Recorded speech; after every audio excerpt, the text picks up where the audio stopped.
La giunta ha ripetuto.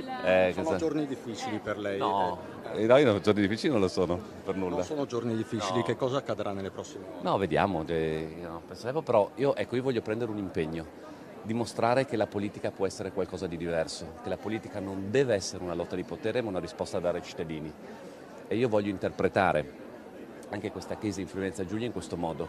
Dopo non so come andrà a finire, però voglio dimostrare che la politica può essere qualcosa di diverso. Il giorno dopo la deflagrazione della crisi di maggioranza regionale, il governatore Massimiliano Fedriga risponde col sorriso alle domande del nostro cronista Cristian Arboit a margine del summit L'Italia delle regioni a Venezia, ma marca chiaramente i confini su ciò che è disposto ad accettare da Fratelli d'Italia dopo l'apertura della crepa sul fronte sanitario da parte del ministro pordenonese Luca Ciriani. La cosa che tendo a dire non c'entra nulla il terzo mandato su questa cosa, perché ho letto dei giornali nazionali dove mischiano le cose, il terzo mandato non c'entra nulla sul terzo mandato. Perché è nata questa crisi, ce lo vuole spiegare? Beh, è evidente, mi sembra, sono state fatte più volte delle dichiarazioni, oltretutto lontano dalla realtà rispetto all'azione di governo della regione che ha un enorme consenso fortunatamente da parte dei cittadini.